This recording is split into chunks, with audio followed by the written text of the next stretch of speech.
اعوذ باللہ من الشیطان الرجیم بسم اللہ الرحمن الرحیم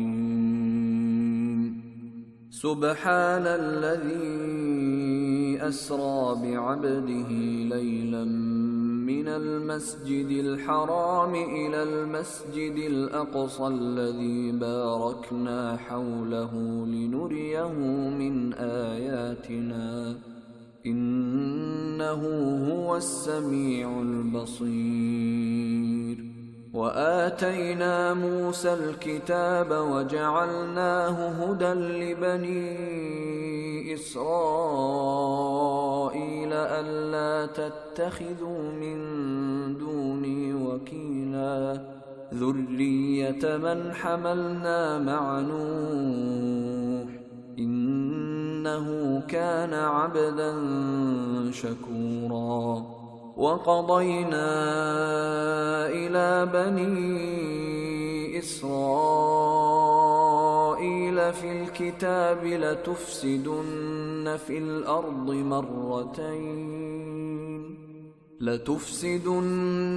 الأرض مرتين ولتعلن علوا كبيرا فإذا جاء وعد أولاهما بعثنا عليكم عبادا لنا أولي بأس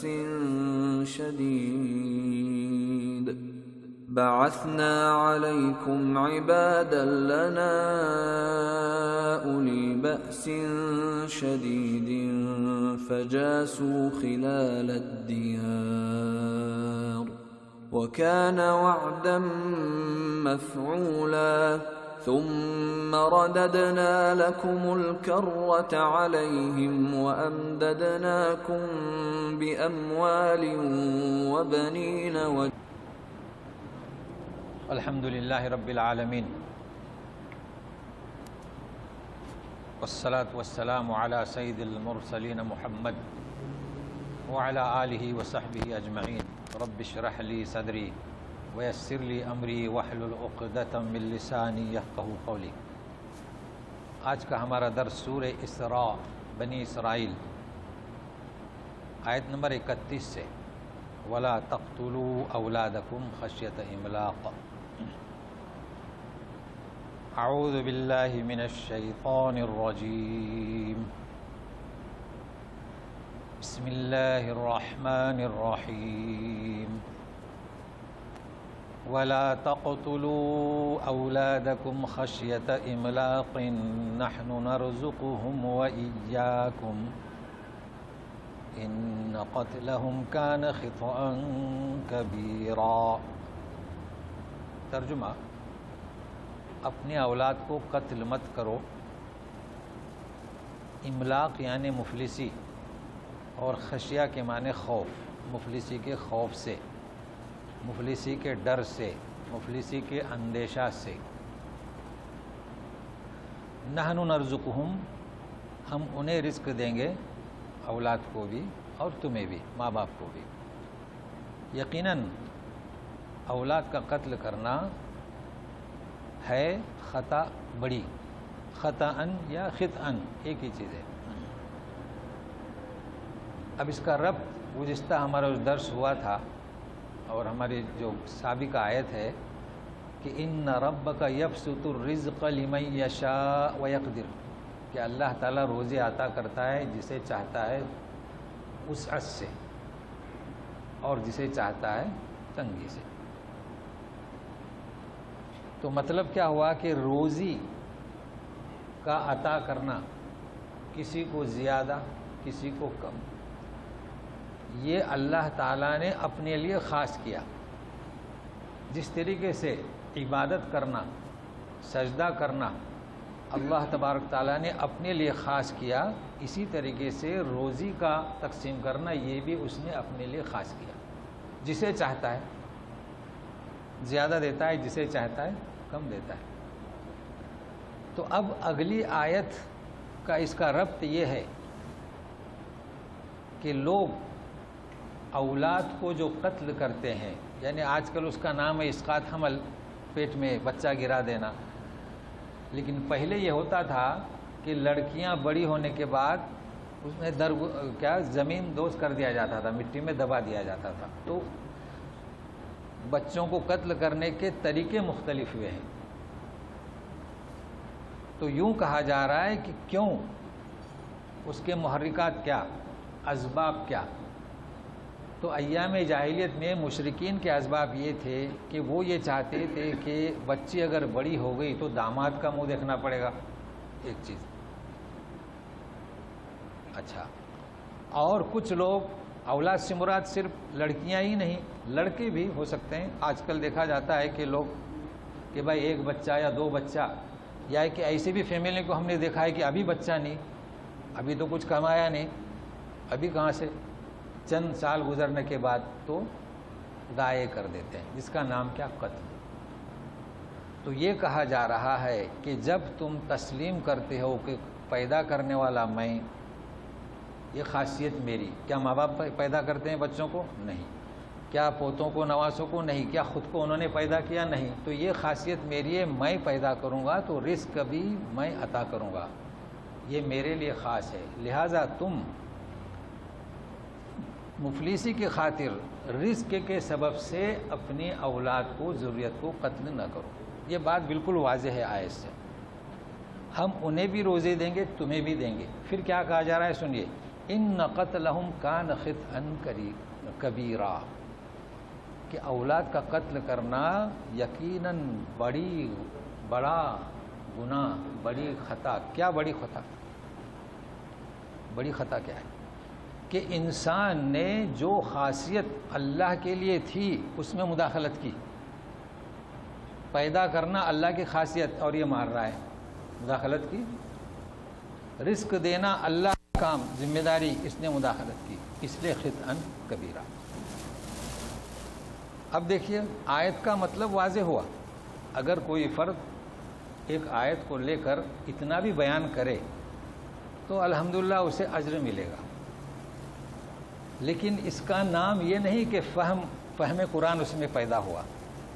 لیکن بہتر ہے کہ کوئی اور کتاب, صرف ترغیب و ترہیب اور فضیلت, تو اتنی تشریح بھی کافی ہے. مگر اب میرے ساتھ رہیے, اب اس آیت کی روح کو سمجھنا ہے, توجہ سے ساتھ میں رہیے, سنیے کیا کہا جا رہا ہے. وَلَا تَقْتُلُوا أَوْلَادَكُمْ, اولاد کو قتل مت کرو.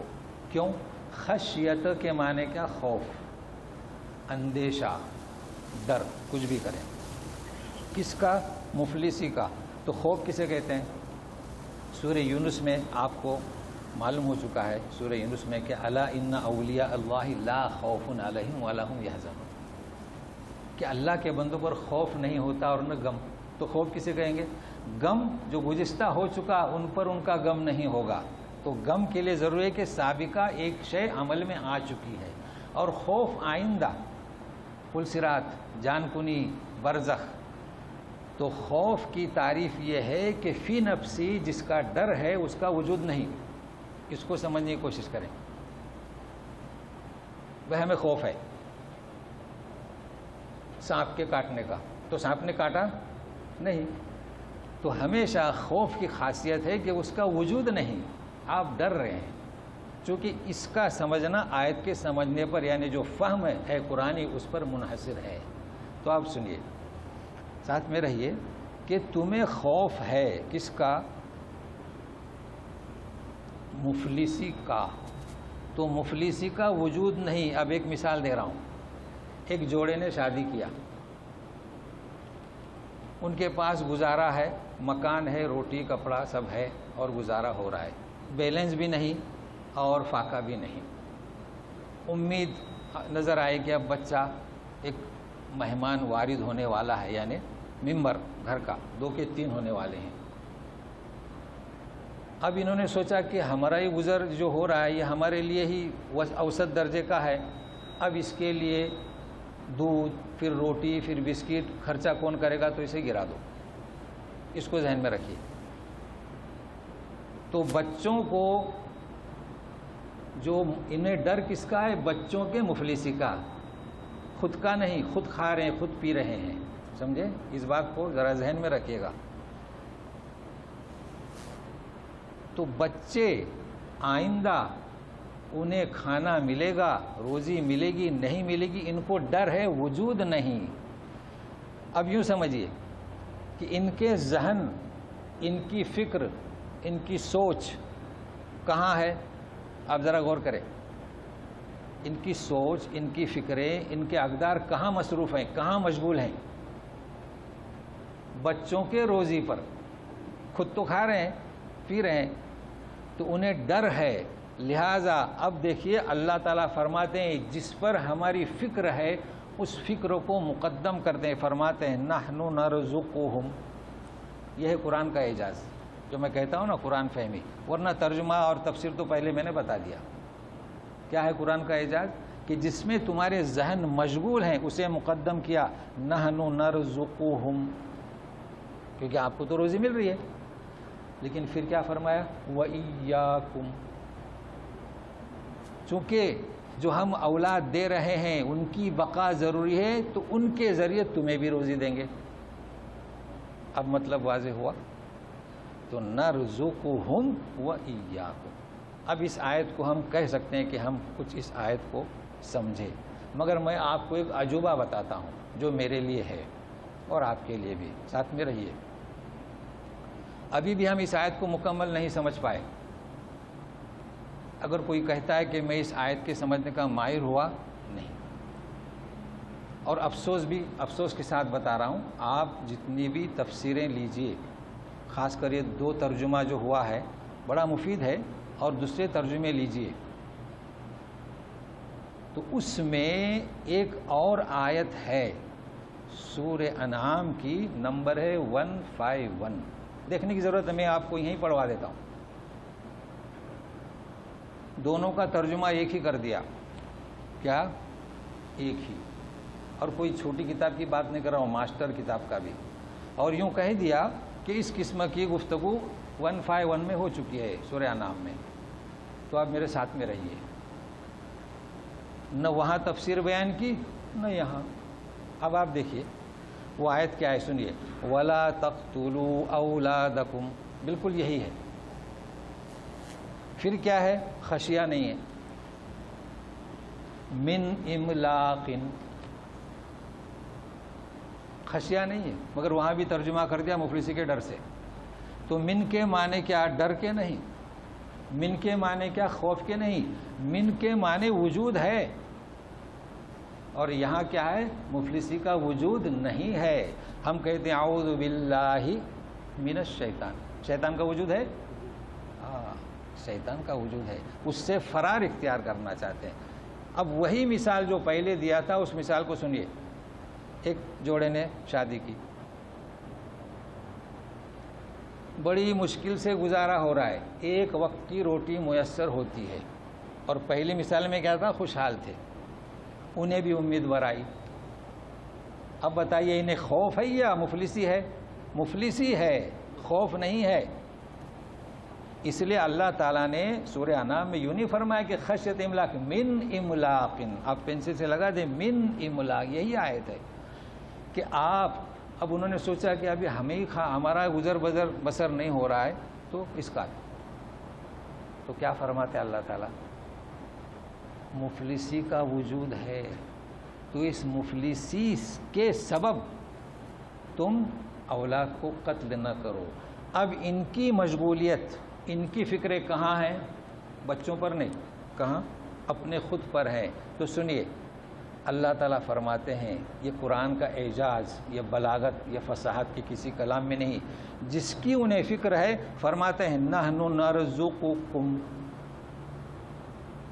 اسراء کی آیت میں کیا ہے؟ نحن نرزقہم۔ انعام کی آیت میں کیا ہے؟ نحن نرزقکم۔ اس لیے کہ تمہیں فکر تمہاری ہے نا، ہم تمہیں روزی دیں گے، اور نرزق وإیاہم۔ اب آپ بتائیے فرق ہوا؟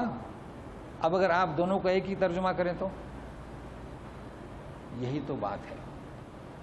افسوس ہے کہ وہ کلام پاک جس سے قومیں عروج پر پہنچی، آج اسے سمجھنا اتنا مشکل ہوا ہے، اتنا مشکل کہ تحقیق اور اس کی ریسرچ اسی لیے میں بار بار کہتا ہوں کہ آپ لگے رہیے، یقین مانیے اگر آپ لگے رہیں گے تو آپ کے خود سمجھ میں آئے گا کہ قرآن کی بلاغت کیا ہے۔ اس لیے دیکھیے قرآن جو ہے نا بہت اچھی عمدہ بات ہے، جو دروس ہوتے ہیں عام طور پر وہ ایک آیتوں کا مطالعہ کرتے ہیں اور ایک سرسری بہت اچھا بابرکت ہے، لیکن جو ادراک اور جو فہم اور تحقیق وہ اس طریقے سے ہے۔ بہرحال آپ کو اندازہ ہو گیا۔ اب چلیے، ان قتلہم کان خطأ کبیرہ، تو یہ دونوں آیتیں آپ لکھ لیں اور وہاں جو ترجمہ ہے آپ جب سمجھائیں لوگوں کو تو اس طریقے سے سمجھائیں۔ اور خطأ بڑی خطا ہے، اس پر بھی وضاحت ہو چکی ہے، دونوں آیتوں کی وضاحت ایک ہی ہے۔ اچھا، اب یہ کہا گیا کہ نسل کو قتل کرنا، ایسی حرکت نہ کرو، تو ظاہر ہے کہ اب لوگ بچے رہیں گے اور اولاد کے پیدا کرنے کی کوشش کریں گے، مگر دیکھیے اللہ تعالیٰ فرماتے ہیں کہ دیکھو نسل، جیسے کہ آدم علیہ السلام اور حوا علیہ السلام کے بث منہما رجالا کثیرا ونساء، ہے نا، نسل کو پھیلایا تو تم بھی پھیلاؤ، 1 2 3 پر بس نہیں، پھیلاؤ۔ روزی کا مالک اللہ ہے، مفلسی کے ڈر سے بھی وہ ذمہ دار ہے اور مفلسی سے بھی وہ ذمہ دار ہے، لیکن اب یہ بتلایا جا رہا ہے کہ اس نسل میں بگاڑ مت پیدا کرو۔ جب اللہ کا مقصد ہے نسل کو پھیلانا تو اس میں بگاڑ مت پیدا کرو۔ تو بگاڑ کیسے ہو سکتا ہے؟ سنیے گا، وَلَا تَقْرَبُوا الزِّنَا إِنَّهُ كَانَ فَاحِشَةً وَسَاءَ سَبِيلًا۔ دیکھیں کیسا بگاڑ، زنا کے قریب مت پھٹکو۔ کیوں مت پھٹکو؟ انہو کا کیا ہے؟ ساء سبیلا، فاحشہ، اس لیے کہ وہ فحش کام ہے اور بہت برا راستہ ہے۔ دیکھیے قریب مت پھٹکو، یہ نہیں کہا جا رہا ہے کہ زنا مت کرو، قریب، اس میں کیا بلاغت ہے کہ ایسے اسباب نہ پیدا کرو کہ زنا کا وجود ہو سکے، زنا ممکن ہو سکے۔ تو اس کے لیے احادیث میں اور کلام پاک میں بھی، جیسے کہ عبداللہ ابن عمر رضی اللہ تعالیٰ عنہ نبی کریم صلی اللہ علیہ وسلم کا ارشاد پیش کرتے ہیں، اور یہ بخاری مسلم کی شرط پر ہے۔ دیکھیے حدیث، لا یخلون رجل بامرأۃ، کہ کوئی مرد جب کسی عورت کے ساتھ خلوت میں رہتا ہے تو کیا ہوتا ہے؟ کان الشیطان ثالثہما، شیطان تیسرا۔ اچھا، اس حدیث کے الفاظ، ایک الفاظ ہے ما خلا رجل بامرأۃ، دیکھیے یہاں لا یخلون، یہاں ما خلا، یعنی جب بھی کوئی خلوت کرتا ہے کسی عورت سے تو شیطان ان کا تیسرا۔ ایک حدیث میں ہے ما خلا رجل یا لا یخلون رجل بامرأۃ ما تحل له، یعنی وہ اجنبی ہے، اس کے لیے حلال نہیں ہے۔ تو یہ احادیث کریمہ میں جو الفاظ مختلف ہیں، اس سے ہمیں مطلب سمجھ میں آتا ہے کہ اجنبی عورت، نہیں تو صرف خلوت ہوگا تو بہن ہے، ماں ہے، پھوپھی ہے، تو خلوت کسے کہیں گے؟ کہ ایسا مکان جہاں دونوں کے سوا کوئی نہ ہو۔ تو کیا فرمایا؟ کوئی تو نہیں ہے مگر تیسرا ہے، وہ کون ہے؟ شیطان۔ اب دیکھیے ہماری بیٹی، ہماری بیوی، ہماری بہن، ہم کو تو بھروسہ ہے، بھروسہ کرتے ہیں ہم، اور کرنا بھی چاہیے۔ اس کے ساتھ ہی جو فرد ہے سامنے، چاہے اس کا ٹیچر ہو، آج کل وہ ٹیوشن وغیرہ رکھتے ہیں نا، اس پر بھی بھروسہ ہے، مگر کیا نبی کریم صلی اللہ علیہ وسلم نے فرمایا شیطان پہ بھروسہ نہیں؟ اتنا کافی ہے، بھروسہ ہے۔ ثالثہم کیا ہے؟ شیطان ہے جس پر بھروسہ نہیں۔ تو یہ ایک حدیث ہے۔ اچھا، دوسری حدیث سنیے، حدیث قدسی ہے۔ اللہ تعالیٰ فرماتے ہیں کہ النظرۃ سہم مسموم من سہام ابلیس۔ یہ نگاہ دیکھتے ہیں نا ہم، ویسے تو نگاہ تو ہے ہی زہریلی، کسی کی کوئی نعمت دیکھ لے تو جادو ہو جاتا ہے، تو یہ بھی ہے، کسی اجنبی کا چہرہ دیکھ لے تو کیا ہے؟ ابلیس، کا زہریلا اور سہم ایک، یعنی ایسا نہیں کہ یہی ابلیس کے تیر ہیں، یہ ایک ہے اور اس کے ساتھ بہت سارے تیر ہیں، مگر کیا فرماتے ہیں؟ من ترکہ مخافتی، جو اس کو میرے سبب سے چھوڑ دے، ابدلتہ، تو میں اس کے عوض اسے ایسی حلاوت پیش کرتا ہوں، یجد حلاوتہ فی قلبی، کہ اپنے دل میں مٹھاس حاصل کرتا ہے ایمان کی، اور جب مٹھاس ایمان کی داخل ہوتی ہے تو پھر وہ کبھی نکلتی نہیں۔ یہ آپ تجربہ آپ کو ہو چکا ہوگا۔ اچھا، لوگوں میں کیا مشہور ہے کہ پہلی نظر معاف، اصل میں ایسا نہیں کہنا چاہے، پہلی نظر معاف ہے وہی اسی حدیث سے، لیکن پہلی نظر معاف نہیں ہے، بلکہ نظر اتفاقی طور پر اگر جائے، چونکہ ہوتا ہے نا جہاں آمد و رفت ہے، مارکیٹوں میں، بسوں میں اجنبی ہیں، تو اسے کیا کیا جائے؟ معاف نہیں۔ سورہ نور میں آیت نمبر 30، قل للمؤمنین یغضوا من ابصارہم، نگاہیں نیچے رکھیں، وقل للمؤمنات یغضضن من ابصارہن، نگاہ نیچے۔ دیکھیے انسان ہے، کسی کے یہاں مہمان گیا، بیٹھا ہے تو نگاہیں نیچی، اس لیے کہ خواتین ہیں، لیکن اس کے باوجود بھی اتفاق سے اگر نظر ہوئی تو نگاہ نیچے ڈالنے کی کوشش کریں۔ یہ مطلب نہیں ہے کہ نظر معاف، اب چونکہ حادثہ ہوا اتفاق سے تو فوراً نگاہ نیچی کرے تو مٹھاس پا سکے گا۔ اور ایک حدیث نبی کریم صلی اللہ علیہ وسلم فرماتے ہیں کہ حلال بین واضح ہے، حرام واضح ہے، اور کچھ چیزیں مشتبہات میں سے مشکوک، لا علمہن کثیر من الناس، اکثر لوگ نہیں جانتے۔ تو فرمایا کہ جو کوئی مشتبہ سے بچا تو اس نے اپنی دین کی اور اپنی دنیا کی عزت اس نے بچا لی۔ کالراعی یرعی حول الحما، جیسے کہ چرواہا کسی کی باڑ کے اطراف میں چڑھا رہا ہے، ہوتی ہے نا باڑ، بادشاہوں کی باڑ ہوتی ہے، کسی کا باغیچہ، تو اگر آپ اس کے اطراف میں چرائیں گے تو ہو سکتا ہے کہ بکری گائے اندر چلی جائے۔ تو الا لکل ملک حما، ہر بادشاہ کی ایک باڑ ہوتی ہے، وہ حم اللہ محارم، اللہ کی حدیں کیا ہے۔ اب اللہ تعالیٰ کے یہاں جب دیکھیں ترجمہ ایک ہی ہے، لفظ ایک ہی ہے، لیکن بادشاہ کے ساتھ باڑ اور اللہ کے ساتھ حدود، حدیں، تو اللہ کی حدیں کیا ہیں؟ غیر اجنبی عورت، مرد، یا اسی جو محارم ہے۔ تو اچھا، اب یہ اتنا تو کافی ہے، 3 احادیث اور ایک جو ہے آیت سورہ نور کی، مگر اب اس میں سمجھنا کیا ہے؟ سنیے، اس میں ہمیں یہ سمجھنا ہے کہ اسلام یہ چاہتا ہے کہ زنا کی روک تھام کرے اور ایسے اسباب پیدا کرو کہ زنا کا عمل ہی وجود میں نہ آ سکے، ٹھیک ہے نا؟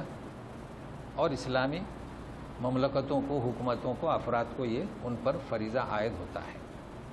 جس طریقے سے توحید اسلامی مملکتوں کا، اسلامی لوگوں کا کام یہ ہے کہ شرک کے لیے سد باب کریں، کوئی مزار، کوئی اسی طریقے سے بت وغیرہ، لیکن آپ جانتے ہیں یہ دونوں کام ایسے ہیں، ہم توحید کی کوشش کریں گے، پوری دنیا مخالفت میں توحید کی ضد میں۔ اسلام یہ چاہتا ہے، جیسے کہ حدیث میں نے پیش کیا، کہ زنا کے قریب ایسے اسباب ہی نہ پیدا ہوں کہ زنا کا وجود ممکن ہو سکے، لیکن پوری دنیا ہمارے خلاف، یعنی اس قانون کے، اس کلام الہی کے خلاف، پوری دنیا میں جو چل رہا ہے اس پر شرح کی ضرورت نہیں۔ ان کا یہی مقصد ہے کہ شرک کی آلودگی پھیلے اور زنا کی آلودگی پھیلے۔ دیکھیے ان کی فلمیں، ان کے ڈرامے، ان کے سیریلز، ان کی کتابیں، ان سارے کے سارے ہمارے مسلمانوں کے بچے لاشعوری طور پر ان سے متاثر ہو رہے ہیں۔ کسی نے کیا خوب کہا کہ ہمیں تو دین کی باتیں کلام پاک سے سمجھنا چاہیے، مگر ہم اوروں کے تحریر سے سمجھ رہے ہیں، تو کیا خاک سمجھیں گے؟ دین کی باتیں بھی سیریل میں، ٹی وی میں، ان کے چینلوں میں، تو کہاں سے سنیں گے؟ ان کے تاثر یہی ہوتا ہے، نام دیتے ہیں اسلامی اور تبلیغ کرتے اندر کہ توحید کے خلاف اور زنا کا وجود کیسے ممکن ہو۔ تو بہرحال اتنا کافی ہے، ہم میں سے ہر فرد کو آئلی طور پر اس کی ذمہ داری ہے کہ ہم ایسا ماحول پیدا کرنے کی کوشش کریں اپنے بچوں سے کیوں؟ تو کیا کہا جا رہا ہے کہ لا تقربوا الزنا. اب سنیے، انہ کان فاحشہ. فحش کا مطلب کیا؟ فحش کا مطلب ہے کہ گناہ میں شدت، شرک عظیم، اس طریقے سے زنا عظیم. اور وساء سبیلا، برا راستہ. برا راستہ کیسے؟ ابھی تو فرمایا ہے کہ اولاد کو قتل مت کرو، ابھی فرمایا کہ اولاد میں بگاڑ پیدا مت کرو. اس لیے کہ پیار و محبت میں جو لڑکیاں حمل سے رہتی ہیں تو ہر ایک کے لیے ممکن نہیں ہے کہ ہاسپٹل میں جائے اور بچہ گرائے. بچہ پیدا ہو جاتا ہے. بتائیے سا سبیلا ہے کہ نہیں؟ کہاں رکھے گی بچہ؟ راستے میں ہی سنبھال لیتی ہے. اس کا باپ کون؟ اس کا خاندان کون سا؟ تو کیا ہوا یہ؟ سا سبیلا. اور فحش، ایک شخص زنا کرتا ہے، اس کے بھائی کی کیا عزت، اس کے بہن کی کیا عزت، اس کے خاندان کی کیا عزت. تو فحش اور سا، اس عمل سے یہ چیزیں وجود میں آتی ہیں. اچھا، دوسری چیز آپ غور کیجئے، کوئی بھی سماج ہو، کوئی بھی مذہب ہو، صرف اسلام کی بات نہیں ہو رہی ہے، سارے مذہب والے اس چیز کو قانوناً پسند نہیں کرتے. قانوناً یعنی جو فطرت ہے ان کی. یہ اور بات ہے کہ ماحول ایسا کرتے ہیں کہ زنا عام ہو، لیکن اسی لیے تو یہ مخصوص کرتے ہیں ایک لڑکی کو ایک لڑکے کے لیے جس کا نام ہے شادی. کرتے ہیں نا، یہ کام تو برابر کرتے ہیں. کیونکہ وہ سمجھتے ہیں کہ اولاد کے لیے ایک لڑکی کو ایک لڑکے کے لیے خاص کر دیا جائے. یہ تو کرتے ہیں وہ ایک نکاح ہوا، اور اسی کا نام کیا ہے؟ نکاح. ہمارے لوگ یہ سمجھتے ہیں کہ عام کیا ہے وہ زوجتک وانکحتک، تو اسی کا نام ہے نکاح. نہیں، یہ تو ہمارا اسلامی نکاح ہے. سمجھ رہے ہیں نا؟ یہ ہمارا اسلامی نکاح ہے. لیکن ہر سماج میں جو کسی کو لڑکی مختص کر دے یہ بھی نکاح ہے. اب ہمارے یہاں سوچ کیا ہے کہ وہ جب دین میں آئے گا تو چلو نکاح پڑھاؤ. نہیں، دیکھیے یاد رکھیے، فتح مکے کے موقع پر ابو سفیان، امیر معاویہ ہند ایمان لائے تھے نا. فتح مکے کے موقع پر بڑی شخصیتوں کے نام بتاتا ہوں. آپ صلی اللہ علیہ وسلم نے بیعت لی، کیا نکاح کی تجدید ہوئی؟ نہیں ہوئی. تو اس مناسبت سے بتا رہا ہوں کہ یہ تصور جو ہمارے یہاں یہ غلط ہے. اصل میں کہہ یہ رہا تھا کہ یہ جو سماج ہیں یہ چاہتے ہیں کہ اولاد کے لیے ایک لڑکی کو مختص کر دیا جائے، یعنی نکاح. لیکن عیاشی کے لیے وہ زنا کو عام کرنا چاہتے ہیں. اب یہ ان کا نظریہ ہے. بہرحال اسلام کا نظریہ یہ ہے جو صحیح ہے اور درست ہے، اور اسی میں بلاغت ہے، اسی میں فساد ہے. تو اتنا ہمارے لیے کافی ہے. اب ہم کوشش کریں اپنے اس اسلام کو پھیلانے کی. اب سنیے کہ بچے قتل نہ کریں، پیدا کریں، نسل کو پھیلائیں. اور پھر کس طریقے سے پھیلائیں؟ پاک و صاف، فحش طریقے سے نہیں اور صاف طریقے سے نہیں. اب اللہ تعالیٰ یہ فرماتے ہیں کہ تمہارے یہاں معاشرہ بھی صاف ہے، معاشرہ پاک ہے، لیکن اگر انسان شیطان داخل ہو جائے تو کسی انسان کو موت کے بغیر دنیا سے مفقود کرنا، قتل کرنا، یہ بھی تمہارا حق نہیں، مداخلت ہے. تو سنیے، وَلَا تَقْتُلُوا النَّفْسَ الَّتِي حَرَّمَ اللَّهُ إِلَّا بِالْحَقِّ وَمَنْ قُتِلَ مَظْلُومًا فَقَدْ جَعَلْنَا لِوَلِيِّهِ سُلْطَانًا فَلَا يُسْرِفْ فِي الْقَتْلِ إِنَّهُ كَانَ مَنْصُورًا. کسی نفس کو جسے اللہ نے حرام کر دیا قتل مت کرو سوائے حق کے ساتھ. اب یہ سمجھ میں نہیں آتا لوگوں کی، یہ کیا قتل مت کرو سوائے حق کے؟ تو کسی کو قتل کرنا جائز نہیں، کیونکہ جب اس کی موت آئے گی، یہ اللہ تعالیٰ کی خاصیت ہے. کسی کو عمر دیے 100، کسی کو 50 کے 60، آپ قتل کیسے کر رہے ہیں؟ حق کیا؟ قصاص. کسی نے کسی کو قتل کیا تو اسے قتل کرو. مرتد ایمان لے آیا پھر کافر ہوا، یا مومن تھا کافر ہوا، قتل کرو. اور تیسرا، شادی شدہ آدمی اگر زنا کرے، اس لیے کہ اس کے لیے اللہ تعالیٰ نے ایک حلال چیز دونوں کے لیے حلال چیز سے نوازا، اس کے باوجود بھی وہ حرام کاری کر رہے ہیں تو انہیں بھی قتل کرو. اور جانتے ہیں کہ جو شادی شدہ نہیں ان کے لیے تو کوڑے ہیں، وہ کوڑے میں بچ گیا تو بچ گیا.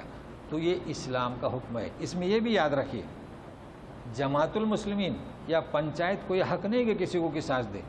جی، یہ تو گاؤں میں کسی نے جوڑے نے زنا کیا تو پنچایت کا حکم نہیں، جماعت المسلمین کوئی حق نہیں، بلکہ یہ حق کس کا رہے گا؟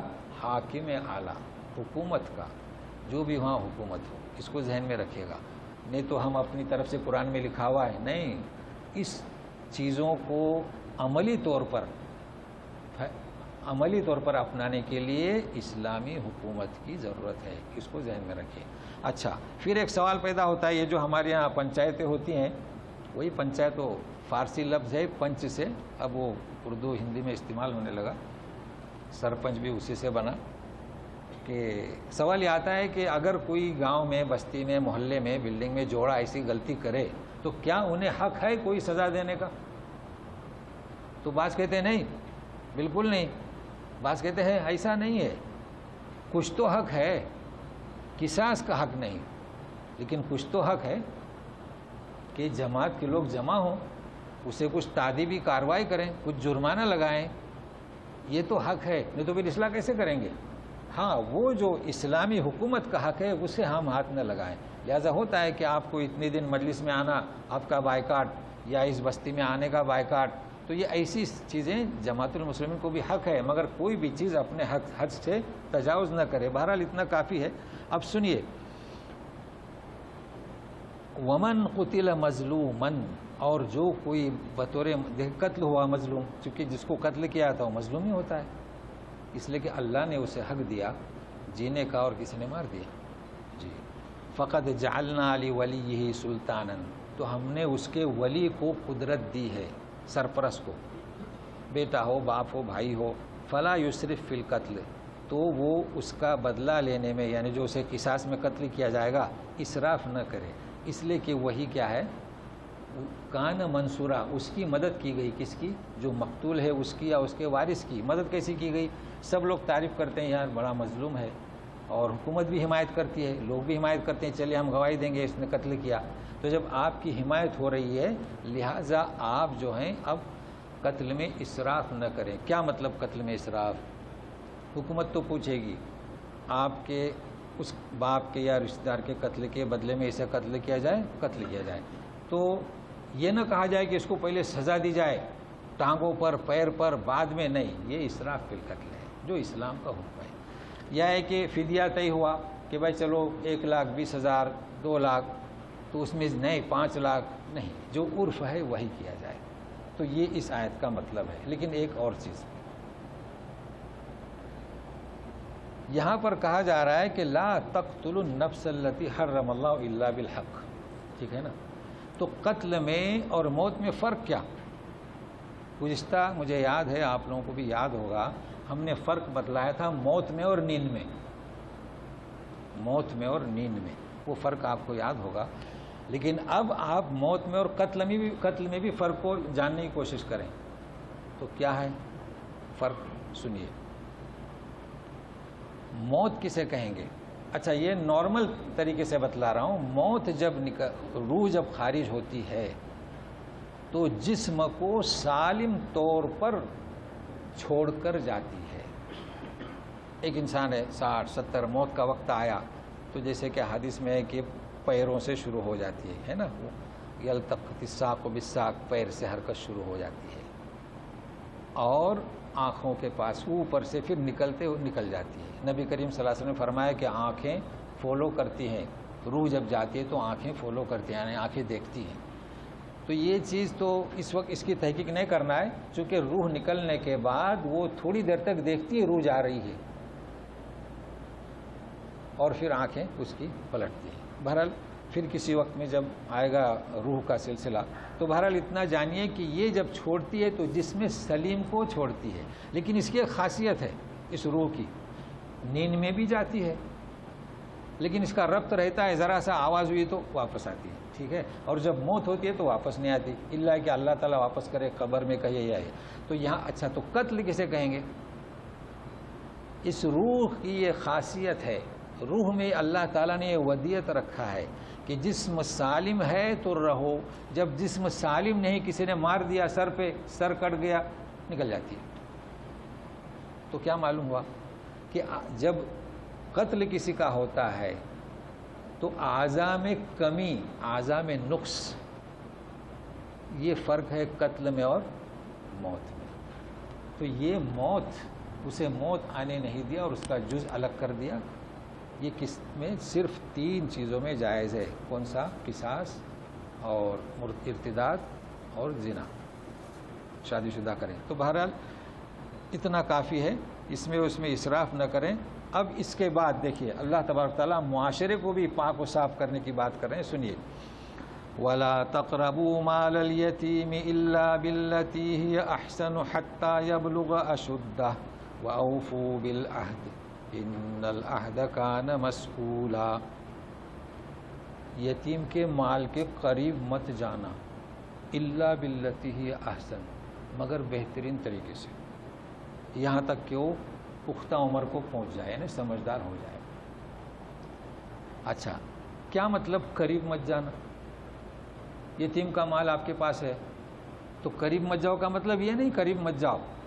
موسیٰ علیہ السلام اور خضر علیہ السلام بھی گئے تھے قریب، سورہ کہف میں آپ پڑھ چکے ہوں گے، تو دیوار کو درست کیا، تو یہ مراد نہیں ہے قربت سے، سوچو بھی نہیں، یعنی یتیم کے مال کو اپنے استعمال لانے کی سوچو ہی نہیں، یہ ہے۔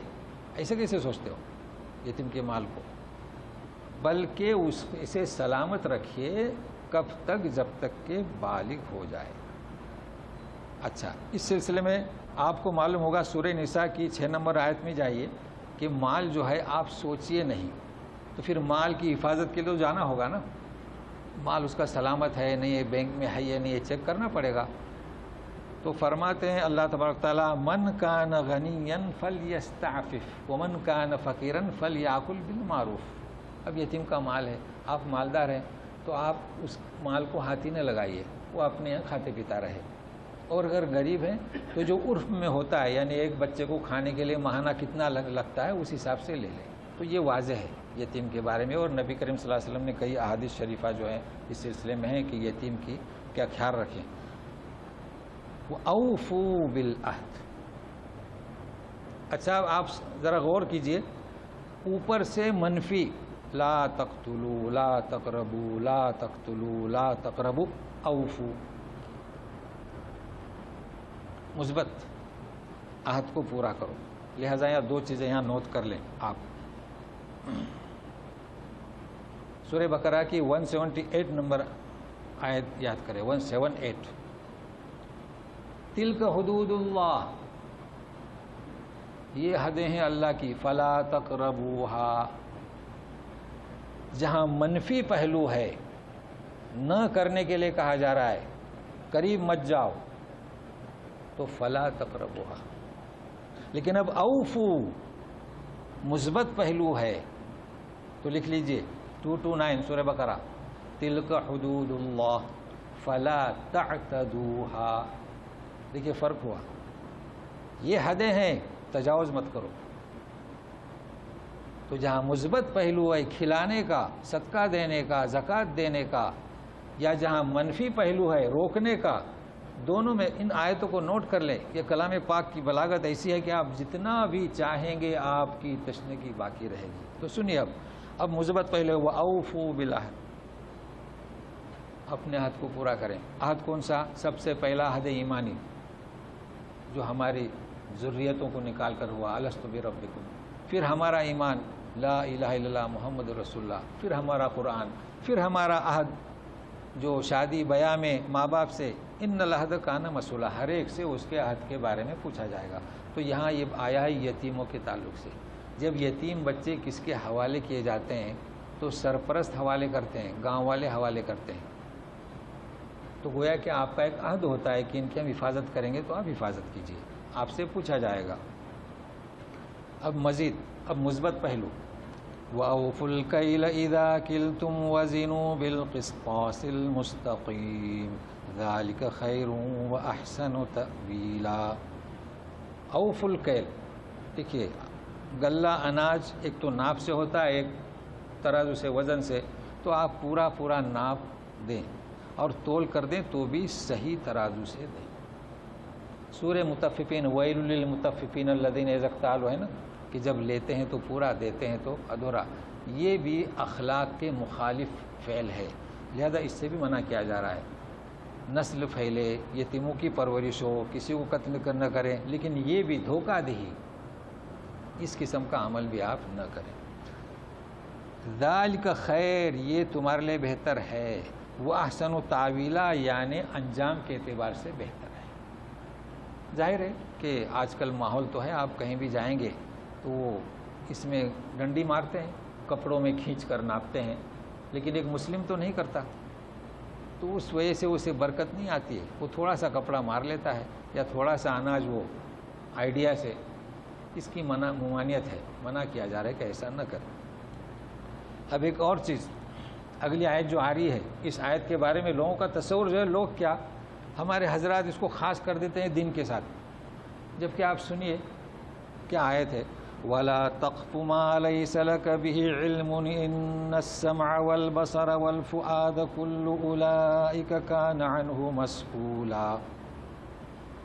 تقف کے معنی ہوتے کھڑے مت رہو، لیکن یہاں کھڑے مت رہو معنی نہیں ہوں گے، جیسے کہ لا تقربو کے معنی سوچو بھی مت. جس کا آپ کو علم نہیں ہے کسی واقعے کے بارے میں، کسی مسئلے کے بارے میں، دونوں دین دنیا، صرف دین کے ساتھ مختص کریں گے تو کلام کی پاک کی بلاغت نہیں ہوگی، فساد نہیں ہوگی. دین بھی اگر کسی مسئلے کے بارے میں آپ کو معلومات نہیں ہے تو لا تخفو، آپ مداخلت نہ کریں، اس بابت کچھ نہ کہیں. لیکن دنیا کی بات، ایک واقعہ پیش آیا، کچھ ہو گیا، کسی بلڈنگ میں کوئی واقعہ پیش آیا، آپ نے بس سنا دور سے بچوں سے، آپ بتا رہے لوگوں کو نہیں، آپ نے تحقیق کی. کہنا کہ فلاں جگہ کچھ ہوا ہے، حقیقت، کیونکہ غلط بات کہیں گے تو لوگ آپ پر بھروسہ کر کے وہ باتیں اڑائیں گے، بعد میں نکلے گا کیا، کچھ اور. تو دونوں باتیں، دین کی ہو چاہے دنیا کی ہو، جب تک آپ اس کی تحقیق نہ کریں آپ اس میں مداخلت نہ کریں. یہاں تو مداخلت کے بارے میں ہو رہا ہے، پھیلانے کے بارے میں تو دوسری آیت ہے کہ جب بھی کوئی بات آپ کے سامنے آئے تو اس کی تحقیق کریں. آج کل تو واٹس ایپ کے ذریعے بس بہت کچھ آ رہا ہے، آیت نہیں ہے، یہاں تک کہ علامہ اقبال کی شاعری بھیج دیے، دیکھا تو شاعری نہ شکوہ میں ہے نہ جواب شکوہ میں ہے ہی نہیں، بس لکھ دیا علامہ اقبال. تو یہ چل رہا ہے، لہٰذا آپ یہ اس پر بھروسہ نہ کریں بلکہ تحقیق کریں. اور بھی کچھ باتیں پھیلا رہے ہیں سیاست کی تو بھروسہ نہ کریں. لیکن اب سوچئے، ان السمع، کان، بصر، آنکھ، فؤاد، دل، کل اولئک کان عنہ مسئولا، ہر ایک کے بارے میں پوچھا جائے گا. تو کیا پوچھا جائے گا؟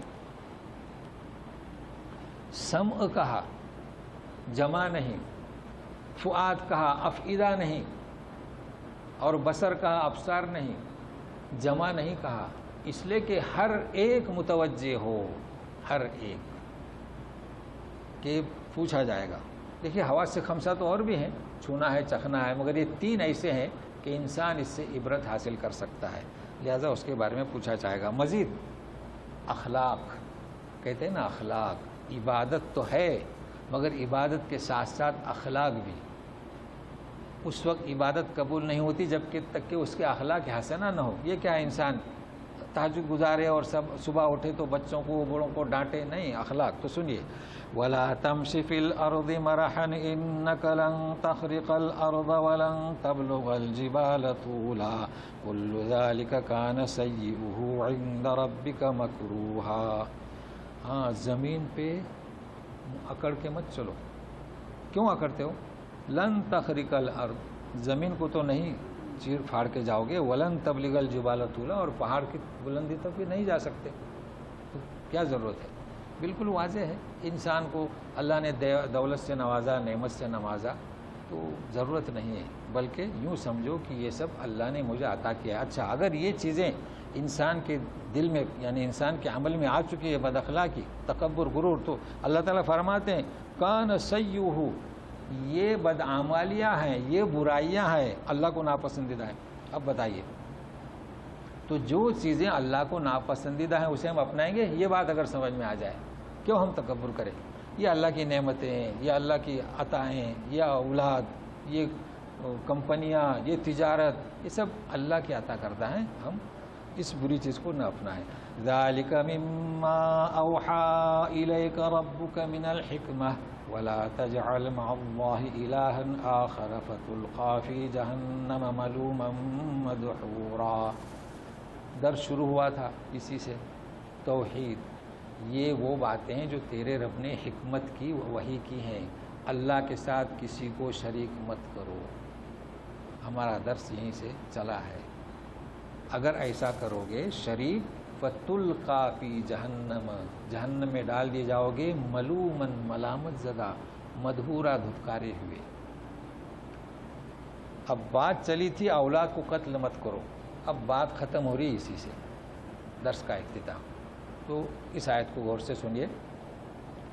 افاسفاکم ربکم بالبنین واتخذ من الملائکۃ اناثا انکم لتقولون قولا عظیما۔ یہ آخری آیت ہے آج کے درس کی۔ اسفاکم صفت سے ترجمہ کریں نوازا تمہیں تمہارے رب نے لڑکوں سے، یعنی تمہیں بنایا، کسی کو ڈاکٹر بنایا، انجینئر بنایا، تو کسی کو صاحب اولاد بنایا، تو یہ کس نے عطا کیا؟ اللہ نے۔ تو یہ اسفا کا ترجمہ ذہن میں رہے، بالبنین یعنی کیا؟ بنین کسی کو کہیں گے لڑکے، ابنن کی جمع، اور بنات کسی کو کہیں گے ابنتن کی جمع، تو آپ کو لڑکوں سے نوازا، ٹھیک ہے۔ واتخذ من الملائکۃ اناسا، اور اپنے لیے لڑکیاں، فرشتے۔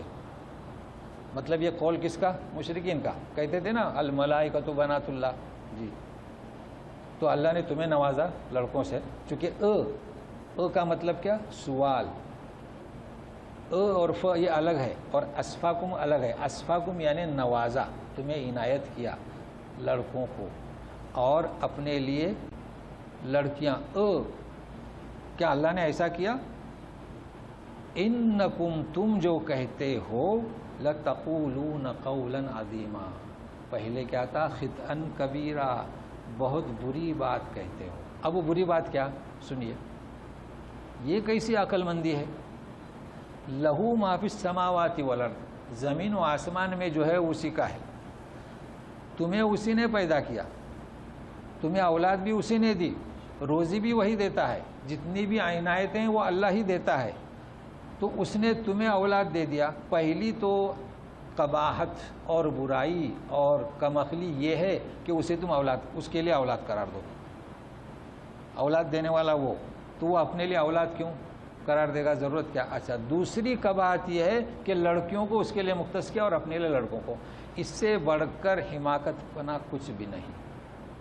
یہ ہے اصل بیان کیا جانا کہ قولاً عظیما، عجب ماحول ہے کہ اللہ کے لیے پہلے تو اللہ کے اولاد قرار دینا، یہی کم عقلی کی دلیل ہے، اور خود اعتراف کرتے تھے کہ زمین و آسمان سب کچھ اللہ نے بنایا۔ تو یہ آخری میں یہی گزارش ہے کہ جس طریقے سے یہاں پر استفہام انکاری کہ ایسا نہیں ہو سکتا، تو اے مسلمانوں، اللہ نے جو اپنے لیے خاص کی ہیں چیزیں، اس میں کسی کو شریک نہ کرو، نہ اولاد میں، نہ رزق میں، نہ ذبح میں، نہ قسموں میں۔ وباللہ التوفیق، وصلی اللہ تعالی علی خیر خلقہ محمد وآلہ وصحبہ اجمعین برحمتک یا ارحم الراحمین۔ اعوذ باللہ من الشیطان الرجیم۔ افاسفاکم ربکم بالبنین واتخذ من الملائکۃ اناثا انکم لتقولون قولا عظیما۔ یہ ہمارا درس ہوا، ابھی وقت ہے 10 منٹ، تو ہم محرم کے تعلق سے، چونکہ ہمارا جو بسم اللہ الرحمن الرحیم، ان قریب ہم اسلامی سال کا پہلا مہینہ، جسے ہم کہتے ہیں محرم الحرام، بعض لوگ محرم کہتے ہیں، کلام پاک میں اس کا نام کیا ہے؟ منہا اربعۃ حرم، یعنی حرم کی جمع حرم، حدیث میں پاک میں نام ہے شہر اللہ الحرام، اللہ کا مہینہ۔ تو یہ وجہ تسمیہ آپ کو پیش کروں، سورہ توبہ 36 نمبر آیت میں ان عدت الشہر ان اللہ 12 شہرا منہا اربعۃ حرم، 12 مہینوں کے نام نہیں ہے، 12 مہینے ہیں، یوم خلق السماوات والارض، اور کیا فی کتاب اللہ، اللہ کی کتاب میں۔ تو معلوم ہوا کہ اللہ نے جب زمین و آسمان بنائے تو 12 مہینے کا تعداد، اس میں سے 4 حرم۔ اب یہ حرم کیا؟ تو ابو بکرہ رضی اللہ تعالیٰ عنہ ابو بکرہ ابو بکر سے مختلف ہے، وہ ہے ابو بکر رضی اللہ تعالیٰ عنہ، اور یہ ابو بکرہ بخاری مسلم کی حدیث ہے کہ خطب النبی صلی اللہ علیہ وسلم فی حجۃ الوداع، عرفات میں یہ خطبہ دیا کہ ان الزمان قد استدار، کہ زمانہ اب کا حیت یوم خلق السماوات والارض، یعنی آسمان و زمین جب پیدا کیا ہے اس وقت جو زمانہ تھا وہ آج۔ تو یہ کیسے سمجھ میں آئے گا؟ 37 آیت میں ہے کہ کفار جو ہے مہینے کا ہیر پھیر کرتے تھے نا جاہلیت میں، تو اب یہ اسی طریقے سے آج کا دن ہے عرفے کا۔ پھر فرمایا سنۃ 12 شہرا، مہینہ کتنا؟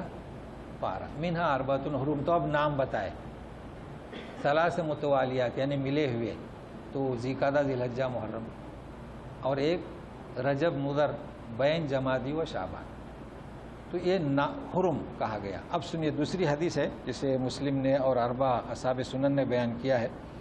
نبی کریم صلی اللہ علیہ وسلم فرماتے ہیں کہ افضل الصیام بعد رمضان شہر اللہ المحرم، تو شہر اللہ فرمایا، اللہ کا مہینہ، تو ہم کہتے ہیں محرم، کلام پاک میں من اربعۃ حرم، آپ صلی اللہ علیہ وسلم فرماتے ہیں شہر اللہ المحرم۔ اچھا، اس کی دوسری حدیث ہے وہ افضل الصلاۃ بعد الفریضہ صلاۃ اللیل، تو اس میں 2 جملے ہوئے، تو ایک جملے کی شرح آج اور دوسرے جملے کی پھر انشاءاللہ کبھی دوبارہ اس حدیث کو سامنے پیش کیا جائے گا۔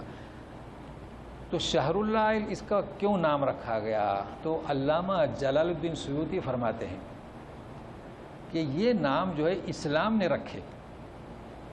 ایام جاہلیت میں نام کیا تھے؟ سفر الاول، سفر الثانی، ثانی یعنی ثانی، اب یہاں اسٹائل ہے ثانی کی، اور کیا اس کے بعد ربیع الاول، ربیع الثانی، اور جماد اول، جماد ثانی، اس طریقے سے نام تھے۔ تو جب اسلام آیا تو اس نے اس کا نام محرم رکھا، تو جب اسلام آیا تو کون؟ نبی کریم صلی اللہ علیہ وسلم نے، اور اللہ تعالیٰ کے حکم سے اس لیے اسے منسوخ کیا گیا۔ اب اس میں چند چیزیں ہمیں سمجھنا ہے مختصر وقت میں، کہ افضل الصیام بعد رمضان کہا گیا، اس چیز کو سمجھنا ہے۔ اب ساتھ میں رہیے میرے، احادیث میں کوئی تعارض نہیں، سمجھنا ہے۔ پھر یوں کہا گیا کہ احتسب علی اللہ، کہ میں گمان کرتا ہوں کہ یہ 1 سال کے گناہوں کا کفارہ، اور عرفہ کے بارے میں کہا کہ 2 سال کے گناہوں کا کفارہ ہے نا، اس فرق کو سمجھ جائیے جی، اس کو سمجھیے۔ اصل میں اسی کا نام ہے فہم حدیث۔ تو کیوں کہا گیا کہ افضل الصیام بعد رمضان؟ آپ جانتے ہیں کہ رمضان کے روزے فرض ہوئے 2 ہجری میں مدینہ میں، تو مکے سے ہی مسلمان بھی روزہ رکھتے تھے عاشورے کا، اس لیے کہ یہودی رکھتے تھے، مجھ سے جو بھی نیک کام ہے وہ رکھتے تھے، مدینہ میں گئے تو آپ نے رکھا۔ اب جب رمضان کے روزے فرض ہوئے تو حکم فرمایا کہ من شاء صام و من شاء ترک، تو اہمیت اس روزے کی کب تھی؟ فرضیت رمضان کے پہلے سے، اس لیے اس کی اہمیت ہوئی افضل الصیام بعد رمضان محرم۔ ثواب میں فرق کیوں؟ ابن عباس نے کہا کہ اللہ کے رسول یہ تو یہودی بھی اس دن کی عظمت کرتے ہیں، تو پوچھا تو بولے نجى الله فيها موسى وقومه من فرعون وجنوده، تو شکرانہ طور پر حضرت موسیٰ علیہ السلام نے روزہ رکھا۔ اچھا، میں اس کی نفی نہیں کر رہا ہوں کہ جودی پر کشتی بھی اسی دن لگی 10 محرم کو، اور یونس علیہ السلام کو مچھی نے اگلا، ہمیں صرف سمجھنا ہے حدیث کو۔ تو معلوم ہوا کہ یہ جو روزہ، اس کا اہتمام موسیٰ علیہ السلام کرتے تھے، اور آپ نے فرمایا کہ انا اولا بھی، تو آپ نے حکم بھی دیتے تھے روزہ رکھنے کا اس کے پہلے، اور خود بھی رکھتے تھے۔ پھر فرمایا کہ لئن بقے تو القابل، اگر میں آئندہ سر رہا تو لاسو منت تاسے، تو 9 کو بھی روزہ رکھوں گا۔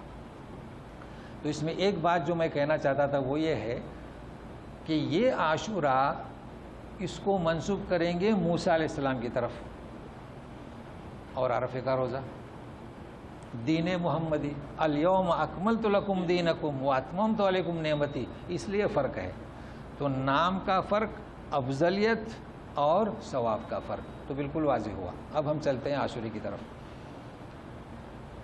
تو آپ صلی اللہ علیہ وسلم نے فرمایا کہ میں زندہ رہا تو 9 کو بھی رکھوں گا۔ تو تاسوعہ اور عاشورہ ہم سب جانتے ہیں۔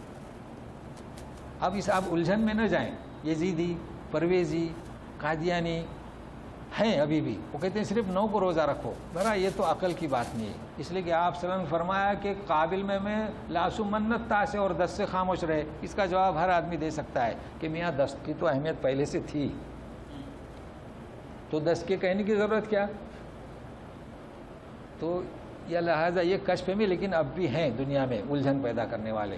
لیکن اب سوال یہ آتا ہے کہ 9 اور 10 ٹھیک ہے نا، خالف الیہود. تو اب ہم روزہ کب رکھیں گے؟ 9 اور 10 کو. ٹھیک ہے، پہلا درجہ. دوسرا درجہ کون سا؟ عمل رسول تو 10 کا ہے، قول رسول 9 اور 10. تو مخالفت کا ارادہ نہیں، لیکن ایک بھول گیا یا کہ سفر میں ہے، تو اس علت کو، کون سی علت کہ مخالفت الیہود، یہود کی مخالف، اس نے 10 اور 11 کو رکھا. تو یہ دوسرا درجہ، مطلب بدعت نہیں کہہ سکتے. سمجھ رہے ہیں نا؟ یعنی علت پائی گئی تو یہ دوسرا درجہ. پہلا درجہ کون سا؟ 9 اور 10. اب تیسرا درجہ کون سا؟ اب تیسرے میں چوتھے میں مختلف ہو گئے. چونکہ ایک حدیث آپ سنے ہوں گے کہ 9 10 اور 11، تو محدثین کہتے ہیں کہ ایسے کیسے ہو سکتا ہے؟ آپ صلی اللہ علیہ وسلم نے فرمائی یہ حدیث قوی ہے، لاسو منت تاسے خالف الیہود. اور وہ جو حدیث ہے کہ 9 10 پہلے رکھو یا بعد میں رکھو، اس حدیث میں کلام ہے. چلو ٹھیک ہے، پہلے رکھو یا بعد میں رکھو، لیکن آپ 3 کو کیوں رکھتے ہیں؟ 3 دن کیوں؟ لہذا لوگوں نے کیا کیا کہ اگر کوئی 10 کو رکھے، یہ تیسرا درجہ، یعنی وہ شوگر کا بیمار ہے یا اور کوئی مریض ہے یا پریشان نہیں رکھ سکتا، تو اس نے اگر 10 کو بھی رکھا تو اس کو، یعنی مخالفت کا ارادہ نہیں اور نہ یہودیوں کی مخالفت نہ کرنے کا ارادہ ہے، بلکہ وہ مجبور ہے، تو یہ تیسرا درجہ. اور چوتھا درجہ پھر وہ کہ 10 11 اور کیا 9 10 اور 11. تو بہرحال چاروں درجے آپ سمجھ گئے. تو اختلاف تو یہ تو ہوتا رہے گا. اصل ہماری نیت ہونی چاہیے، اگر کوئی مجبور ہے تو 10 کو رکھے، اگر کوئی 9 10 کو رکھنا چاہتا ہے رکھے، اگر کوئی بھول گیا تو 10 11 کو رکھے. اور یہ آج کل کے چاند رات کے اختلاف کی وجہ سے 9 10 11 کو رکھے. بہرحال روزے ہیں تو ہم کوشش یہ کریں گے. لیکن سوال یہ آتا ہے کہ اس کا جو اہتمام تھا شکرانے کا موسیٰ علیہ السلام کے زمانے سے اور مدینہ سے، لیکن اس کو ماتم کے ساتھ کیسے جوڑا؟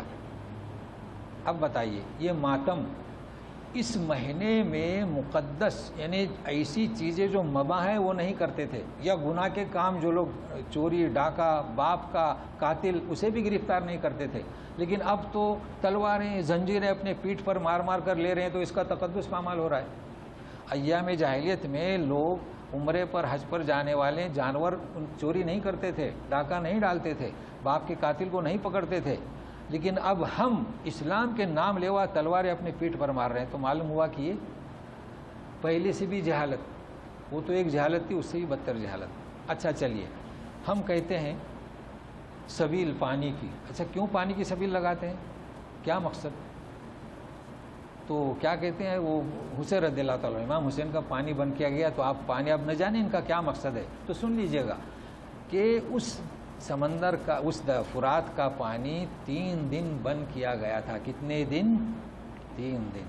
تو آپ بناتے ہو، سبیلیں لگاتے ہو. عثمان غنی کا پانی کتنے دن بند ہوا تھا؟ 40 دن. اور کس کا؟ بیر روما کا، جو آپ نے کنواں امت مسلمہ کے لیے وقف کیا تھا، اس کا پانی بند ہوا تھا. تو دیکھیے کربلا کا میدان یہ ضرور گواہی دے گا کہ حسین رضی اللہ عنہ شہید ہوئے، دے گا، ضرور دے گا. جنگ بدر کا میدان بھی گواہی دے گا کہ یہاں صحابہ شہید ہوئے. جنگ احد کا میدان بھی گواہی دے گا. اور خیبر کا میدان، طائف کا میدان، تبوک کا میدان، جتنے بھی لوگ شہید ہوئے ہیں جہاں بھی، وہ زمین گواہی دے گی کہ یہاں میری جگہ پر شہید ہوا ہے. مگر یاد رکھیے عثمان غنی کی شہادت کون دے گا قیامت کے دن؟ کلام پاک دے گا. فَسَيَكْفِيكَهُمُ اللَّهُ. جی تو وہ دن کیوں نہیں مناتے؟ کیا نبی کریم صلی اللہ علیہ وسلم نے حضرت حمزہ کا دن منایا؟ جنگ احد شہادت ابھی بھی دے رہا ہے، جاتے ہیں نا، ابھی بھی شہادت دے رہا ہے. کیا دن منایا؟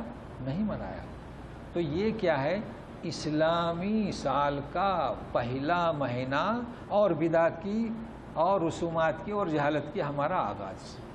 اب یہ چلتا رہے گا. کب تک چلتا رہے گا؟ سفر میں، پھر ربیع الاول میں، پھر ربیع الاخر میں، تو کیا تو میلاد، پھر کیا جیلانی، پھر کیا رجب. تو انشاءاللہ ہر مہینے میں اس کو بیان کرتے رہیں گے. بہرحال آپ اس پیغام کو پہنچا دیجئے کہ اس مہینے میں صرف یہ تقدس ہے اچھا اب ایک اور چیز، شادی کر سکتے ہیں یا نہیں؟ تو آپ لکھ لیجئے عثمان غنی کی ام کلثوم کے ساتھ شادی اسی مہینے میں ہوئی، حضرت صفیہ کی نبی کریم صلی اللہ علیہ وسلم کے ساتھ شادی اسی مہینے میں ہوئی، لکھ لیجئے حضرت فاطمہ کی حضرت علی رضی اللہ عنہ کے ساتھ شادی اسی مہینے میں ہوئی۔